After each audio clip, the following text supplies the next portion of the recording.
Hello, I'm Samuel Jardine, a research analyst with London Politica, analysing rising tensions in a melting Arctic. Last time we looked at how environmental change is creating new economic opportunities in the region, as well as opening up its potential as a global shipping lane. This time we're going to look at the political implications of this, as well as contributing factors to current rising tensions. States are indeed heeding the call to think vertically as a changing climate makes Arctic shipping and resource exploitation increasingly viable. Russia has led the way since 2013 here, when President Putin indicated the region was the future of the Russian economy. Russia has invested billions upon billions in developing it, and as of 2019, 1/10 of all Russian investment is in its Arctic regions. Taking Russia's lead, other Arctic border states like Canada, Denmark, Iceland, Norway, Sweden and the United States have also laid out specific Arctic-orientated investment and security policies. Beyond this, other states not connected directly to the Arctic sense opportunity. Both Britain and China in 2018 declared themselves as near-Arctic states, despite the latter being nearly 1,800 miles away from the region. And both in policy laid out their national and strategic interests in increasing Arctic participation and presence. For Britain, this was in the form of offering services and expertise, as well as the Arctic shipping potentially giving a boost to the British economy through maritime trade, as Britain becomes a gateway to Europe. Though whether Brexit has changed these estimations, we shall have to wait and see. It also emphasised building closer relations with partners in the region, particularly through a security lens. China likewise was interested in tertiary services and shipping, but more directly than Britain with its conception of building a polar Silk Road to complement its Belt and Road initiative. China's 2018 Arctic paper envisaged it investing in and often building itself the shipping, transport and resource infrastructure needed in the region in key Arctic states, which has caused alarm in some Arctic powers. Likewise, the European Union is currently trying to formulate an Arctic strategy, and states as far afield as India are too, with its 5th of January publishment of an Arctic policy draft. Everyone's policy papers legitimise their state's Arctic interests through highlighting the global climate risks of a melting Arctic, but nearly all have also expressed some commercial or economic interest or strategy. This is where the risk sets in. Due to its increasing interest, the Arctic is becoming widely accepted as a hotbed of geopolitical tension and potential instability for the global order. Back in 2010, for instance, Norway, a major Arctic state, had dubbed the region High North, Low Tension.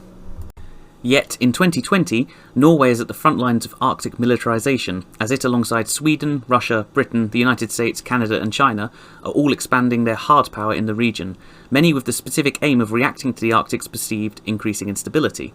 In doing so, they are creating a classic security dilemma and increasing tensions. For instance, Russia, who sees its Arctic territory as integral to its future economic survival and has huge investment in the region, has heavily militarised its Arctic possessions, justifying it on this basis. Sweden, though, has branded Russia's military build-up, particularly in the Kola Peninsula near its borders, as being almost equivalent to the Cold War, in the words of its defence minister, and has repudiated its conception of the Arctic as a conflict-free zone as it reactivated its Arctic defence assets and increased its military budget by 40%. In turn, Russia has modernised and expanded its Arctic Northern Fleet and justifies its own increasing military presence by pointing to NATO's Arctic military build-up, which it lumps Sweden in with.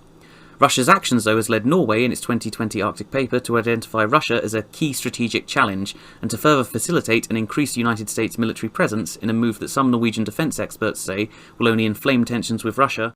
Particularly, a catalyst for the increasing militarisation is the overlapping claims of Arctic states. While overlapping claims abound in the Arctic, there are two which are most likely to cause issues in the near future. Denmark, Canada and Russia all claim the North Pole as part of their exclusive economic zones.